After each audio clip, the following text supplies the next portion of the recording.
Like I said, nowadays I don't want to be responsible for this decision. If somebody else can carry the brunt of the responsibility, then it's easier for me to make that decision.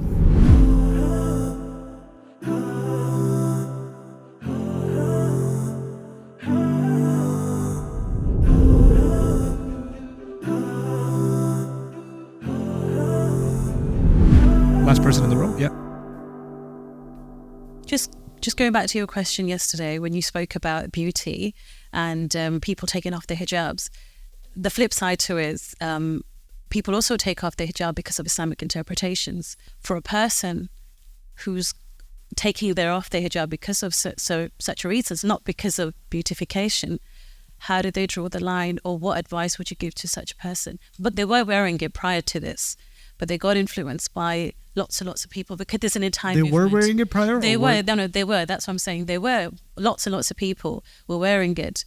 However, when they found out about this article, and lots of scholars, Islamic scholars as well, who do say that, it's not obligatory.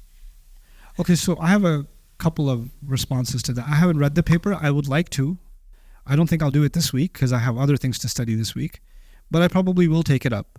And read that paper and study it thoroughly. I, for one, don't believe in refutation, nor do I believe in being afraid of new ideas. However, I have a couple of principles in my own approach to Quran studies, and those are the word of Allah is in the supreme place, وَكَلِمَةُ اللَّهِ الْعُلْيَا, as Allah Himself says, right? And we have to be honest with the evidence, and we have to be honest with our history. There's two main kinds of evidence in any Islamic endeavor. One is the text and the other is history. And two things can happen. Somebody can be selective with the text and somebody can be selective with history. And then when you're selective, you can cherry pick some things from both and arrive at a conclusion. And for someone who doesn't know the scope of the study, they could look at, hey, there were lots of evidences here that were textual and there were lots of evidences that were historical. Therefore, the conclusion is sound. And they don't have the background to know actually there was a selective citation of the text and there was also a selective citation of history. And that's how this conclusion was arrived. And then the response to that to me is not this is fitna, this is kufr, this is that, is to actually raise the level of intellectual discourse among the Muslims. I know you guys are used to listening to me on YouTube and things like that, and I don't talk like this on YouTube. You know that. This is way geekier, isn't it? This is because one of the goals of Quran Week is we gotta start. We can't just keep it on TikTok, guys. We gotta raise the bar a little bit, right? So part of that raising the bar is those kinds of papers. In the long run, I think they're a good thing. I think those kinds of papers are a good thing because they present the best. Somebody did a paper at a university to refute the concept of khimar, as the Muslims have been holding on to for centuries. And they're apparently making a very sound argument. You know what? This religion, for one, is not afraid of argument, is not afraid of discourse, is not afraid of research. In fact, this religion is entirely based on bring your evidences, hatu burhanakum, right? So it's not even about who published it. It's about what's being said. Now, as far as the motivations of women that took their hijab off,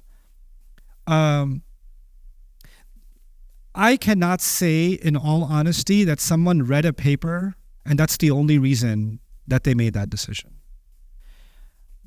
And maybe it is, but also maybe they've been wanting to take it off but feel bad about it. Now they feel less bad about it. Or they needed somebody, like I said, nowadays I don't want to be responsible for this decision. If somebody else can carry the brunt of the responsibility, then it's easier for me to make that decision. So somebody said it. So now at least somewhere in the back of my head, I'll be able to tell Allah, Ya Allah, there was a paper on this. Right? So I don't want to do the work, but somebody did the work for me. You know, when I was younger, I used to watch a lot of Zakir Naik videos. Dr. Zakir Naik, may Allah protect him. Right? Brilliant da'wah stuff. I didn't know 90% of the stuff he's saying, but it felt really good because at least somebody knows it. The Muslims were like, somebody knows it? Yeah. Right? Because I don't have to know it now. He knows it for me. We're good. We're saved. right? So this kind of mentality does happen. And it even happens with me, given my popularity and given the overall social psychology of the Muslims. What did Nouman Ali Khan say about this? Who cares what I said about this? We should elevate ourselves to the point, what was said? What was said? What are its merits? Where do I find myself agreeing? Where do I find myself disagreeing? Right? And we should be able to have those discussions. And we should be able to discuss those evidences and those arguments. So, but when people don't want to do that and they want to be less than intellectually honest and say, there's a paper, that's why I took it off. Not that I studied the paper, I studied the counter arguments to that paper, I debated the evidences in that paper. No. There's a paper, that's good enough for me. That seems to me a little less than intellectually honest. That seems more like a comfort zone thing. Somebody found comfort in, hey, somebody said it, so I'm good. The clip you just watched was me answering someone's question they had about the Quran. This is part of the Deeper Look series of Bayyinah TV. You can catch that on bayyinahtv.com, where we take a deep dive into every surah of the Quran, ayah by ayah, and try to contemplate and learn everything we possibly can from that ayah. So I want you to join that series and see how many of your questions are getting answered through that deep dive discussion. Join us at bayyinahtv.com for the Deeper Look series.